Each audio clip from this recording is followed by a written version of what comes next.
अस्सलाम वालेकुम। आज हम चैप्टर नंबर 9.2 का क्वेश्चन नंबर 3 को हल करते हैं। इससे पहले हमने 1 और 2 पीछे कर लिए हैं। तो सबसे पहले हम इस सवाल को एक दफ़ा रीड करते हैं कि सवाल में हमें पूछा क्या गया है।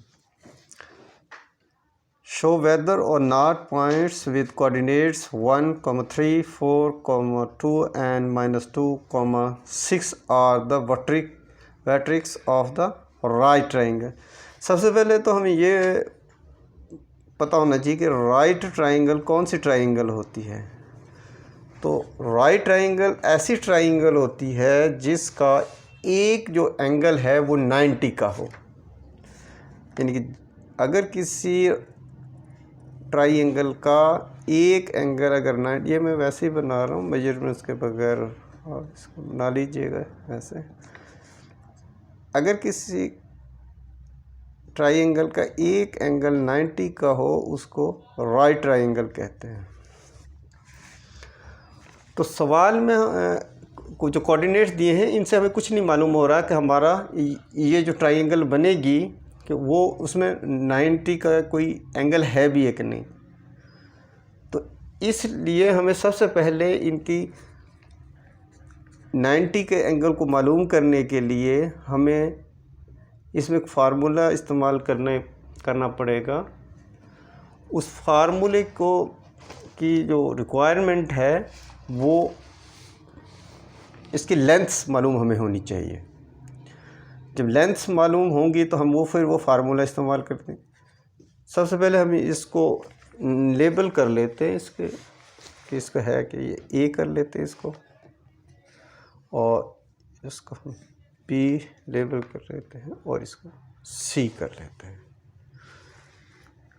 इसके बाद अब हम इनको लेट कर लेते हैं कि जो हमें सवाल में दिए हुए हैं। लेट जो पॉइंट दिए हैं कोऑर्डिनेट पॉइंट्स और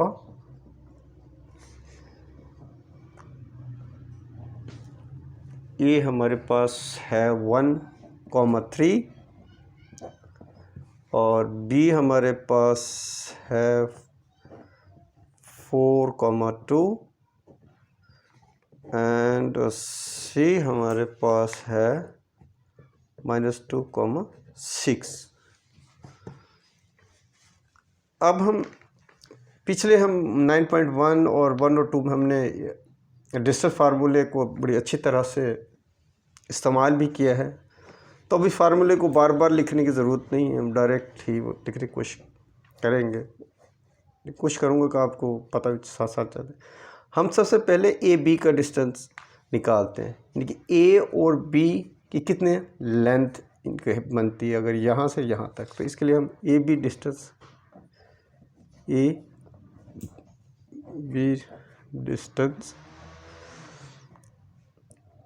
नहीं, फार्मूला अगर लिखना तो मैं लिख देता हूँ फर्स्ट, उसके बाद आगे लिखेंगे हम लोग। Whole square plus y2 minus y whole square. ठीक है, इसके बाद इसमें हम वैल्यूज़ पुट कर लेते हैं। अब इन दोनों ये हैं हमारे पास, तो ए और बी को अब इसमें हम ये हमारा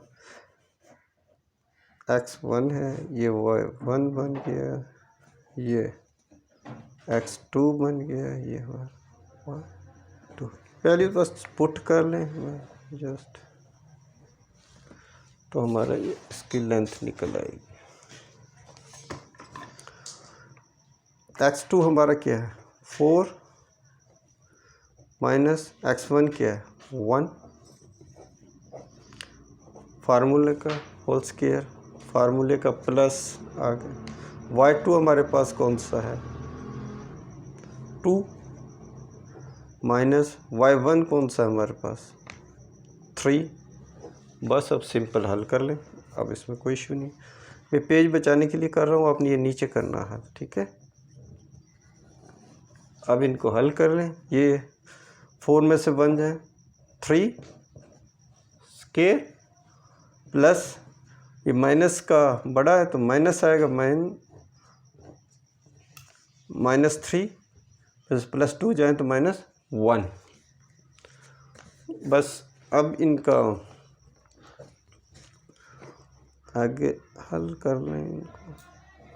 ये 3 3 ज़ा 9 और 1 का 1, ये 1 -1 है ना, जब इसको हम स्केयर इसका लेंगे तो ये +1 का हो जाएगा। इनको पता है, ठीक है, 1 ना, ये भी बता देता हूँ। -1 मल्टीप्लाई -1, तो ये माइनस से ये जमा हो जाएगा और ये 1, तो इस तरह ये 1 बन जाए, ठीक है, प्लस। तो इस तरह हमारे पास 10√AB आ गया, ठीक है। इसके इसी तरह हम बी से निकाल लेते हैं कि बी सी की, यानी कि बी से सी तक कितनी लेंथ है। तो अब हम इसमें वैल्यूज़ जस्ट पुट कर लेते हैं। बी सी की -2 -4 होल्स का स्क्वायर प्लस, अब ये बच्चों वाला काम है, बार बार रिपीट नहीं होगा, जस्ट देख लीजिएगा फार्मूला। अगर नहीं है तो पिछली वीडियोस देख लीजिएगा किस तरह हम डिस्टेंस फार्मूले वैल्यूज़ वगैरह पुट करते हैं। तो ये बन -होल स्क्वायर प्लस 4 का होल स्क्वायर, 6 में से 2 जाए 4, ठीक है। मज़ीद इसको हल कर लें। अब ये 36, क्योंकि माइनस है तो इसका स्क्वायर रहती है +36 हो जाएगा, +4 4 16 और 16 और 36 52 आ गया बस, ठीक है। अब इसको हम प्राइम पे निकाल देते हैं। 52 तो 2 पे निकालें, 26, 2 2 ज़ा 4 और 2 6 ज़ा 12, 2 पे 2 1 ज़ा 2 और 2 3 ज़ा 16। तो ये हमारे पास जोड़े बन गए हैं। तो 2 की पावर 2 इंटू 13, ये इससे निकल गया, इसको 2 13, ठीक है। जिसको ये समझ नहीं आई इसकी, थोड़ा सा देख लें कि ये हमारा होता है 1/2 के। तो इसका मतलब ये 2 की पावर 2 है और इसके ये ऊपर है, इसका 1/2 है, तो 2 से 2 कट जाए, तो इसलिए ये 2 आ गया, ऐसे ये 2 है, ठीक है। ये सवाल में ये रफ में कर लीजिएगा, ठीक है। जिस तरह हम BC की निकाली है, अब हम AC के निकाल लेते हैं। AC का distance just directly values put कर देता हूँ। -2 -1 का whole square plus 6 -3 whole square. ये सेम फार्मूला है, x2 है और ये हमारा x1 है, y2 है, -y1 है, यानी कि A और C की जो वैल्यूज़ हैं।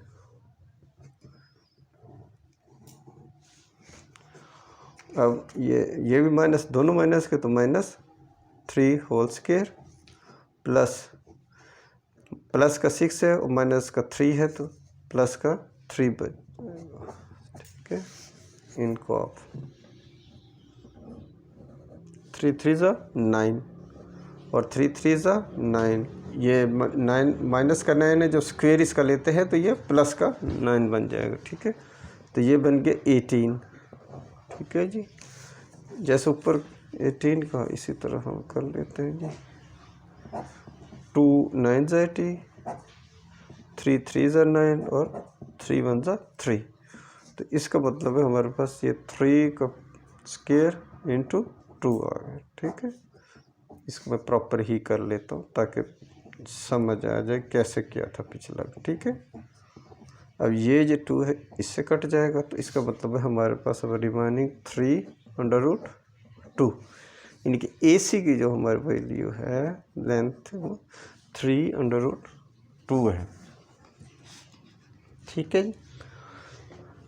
अब हमारे पास हमारा एक हमने जो प्लान था कि हमने पहले इसकी लेंथ निकालनी है फिथागोरस थ्योरम के लिए, वो हमने इसमें अप्लाई करना है। तो लेंथ हमारे पास तीनों की आ गई हैं। अब अगला हमारा है, उस पहले हम उसको लिख लेते हैं।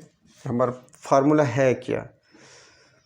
हाइपोटेन्यूज का square is equal to base का स्क्वायर प्लस परपेंडिकुलर स्क्वायर। ठीक है जी, ये हमारा फार्मूला है। इसकी ये रिक्वायरमेंट थी कि हमारे पास इस तीनों लेंथ आ गई। अब हमें यहाँ पर प्रॉब्लम जो सवाल है, एक्चुअली जो गौर करने वाली बात है कि हमें सिर्फ हाइपोटेन्यूज मालूम करना है, क्योंकि बाकी तो ये प्लस हैं। बेस हम कोई भी बन जाती है। अब हम आते हैं अपने जो हमने बनाई है, क्योंकि हमें एक्चुअली हाइपोटेन्यूज मालूम करना है कि इनमें हाइपोटेन्यूज कौन सा है। इसके लिए हम देख लेते हैं कि सबसे बड़ी कौन सी इसमें है। अगर हम देखते हैं तो इनमें जो सबसे बड़ी है वो 52 वाली है जो हमने निकाली है, और बाकी छोटी है ये 50 की मीन। ये तो मीन ये है कि ये जो AC हमारा होगा ये 52, ये हाइपोटेन्यूज ये होगा, क्योंकि ये सबसे बड़ी है। और हमने कहा था जो सबसे बड़ी वो हाइपोटेन्यूज होगी। बाकी इनमें से एक बेस है, एक बेस है, एक परपेंडिकुलर। ये इंटरचेंज हो, इससे कुछ फ़र्क नहीं पड़ेगा। चाहे हम अगर हम ये इस तरह करते हैं तो ये हमारी बेस बन जाएगी और ये हमारा परपेंडिकुलर बन जाएगा। और अगर हम इसको इस तरह पढ़ते हैं तो ये भी हमारी बेस बन जाएगी और बी से हमारी परपेंडिकुलर बन जाएगी। इससे हमारे फार्मूले में अब सवाल हल करने में कोई मसला नहीं होगा। प्लस करने प्लस पहले कर ले बाद में कर ले, कोई फ़र्क नहीं। अब हमें इसमें हम जस्ट वैल्यूज पुट कर लेते हैं।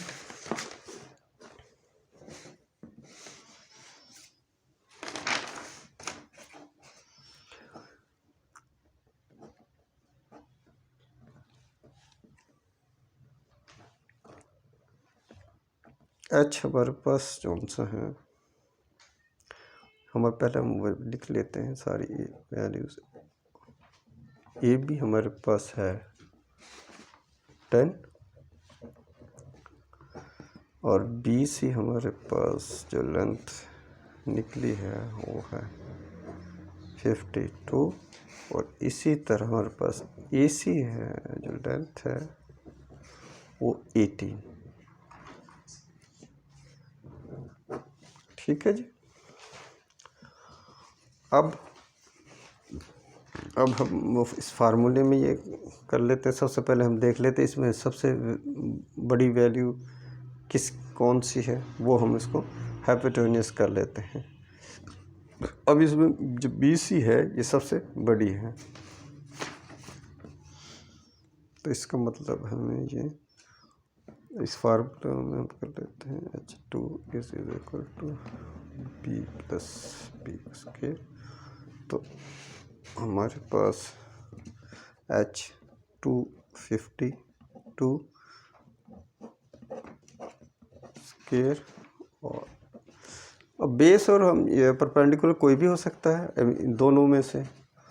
अगर हम G50 निकाले तो बाकी हम पहले चाहे बेस को लिख लें चाहे उसको लिख लें, इससे हमें कोई फ़र्क नहीं पड़ेगा सवाल पर। ठीक है, प्लस 18 इस केस से अंडर रूट, इस केस से अंडर रूट और इस केस से अंडर रूट। तो इस तरह अब हमारे पास जो सवाल की सिचुएशन बन गई है वो आ गया 52 जो है वो इक्वल है हमारे पास 10 प्लस 18 के। ठीक है जी, मीन 52 इज इक्वल टू 28। अब इससे हम ये कर सकते हैं, ये इन पॉइंट्स से जो सी हमारे पास ट्राइंगल बनती है वो राइट ट्राइंगल नहीं बन रही, क्योंकि अगर ये इन दोनों इक्वल आ जाते इसका मतलब था कि ये हमारी राइट ट्राइंगल। तो सो हम इसमें वो लिखते हैं, इसका कंक्लूजन लिख लेते हैं। सो द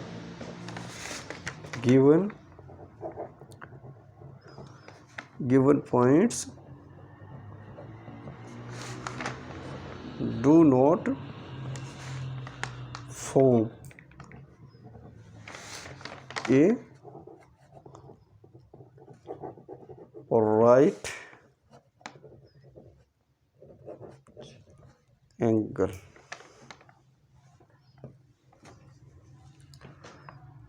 एक दफ़े इसको थोड़ा सा रिव्यू कर लेते हैं कि इसमें सबसे पहले हमने जो पॉइंट दिए हुए थे उनको हमने लेट कर लिया है। उसके बाद हमने हर एक इनका डिस्टेंस निकाल लिया है, ए बी का और बी सी का और उसके बाद ए सी का। जब डिस्टेंस हमारे पास निकल आए हैं तो हमने इसमें पाइथागोरस का थ्योरम अप्लाई करना था, उसके लिए हमें लेंथ रिक्वायर्ड थी, वो हमने कर लिया। अब पाइथागोरस थ्योरम में सबसे बड़ा मसला होता है कि हमें ये पता हो कि हमें हाइपोटेन्यूज कौन सा है। ये याद रखिएगा, हाइपोटेन्यूज का जो लेंथ होती है वो सबसे बड़ी होती है, मीन बेस और परपेंडिकुलर से बड़ी होती है। तो इसमें हम तीनों को इसमें हमने ऑब्ज़र्व किया कि किसकी वैल्यू ज़्यादा है, तो इसमें बी सी के हमें हुई कि ये इसके सबसे 52 वाली बड़ी है। इसका मतलब है कि ये हमारा हाइपोटेन्यूज। इसको हमने पाइथागोरस थ्योरम में इसकी वैल्यूज़ डाली और उसके बाद हमने जब एन पे, क्योंकि ये हमारा ये बराबर होना चाहिए, अगर ये बराबर होता तो देन वो राइट एंगल था, राइट ट्राइंगल बन जाना था इसका 90 का। लेकिन क्योंकि ये बराबर नहीं है इसलिए ये इन कोऑर्डिनेट्स से जो हमें ट्राइंगल बनेगी वो राइट ट्राइंगल नहीं होगी। उम्मीद है कि आपकी समझ आ गई होगी।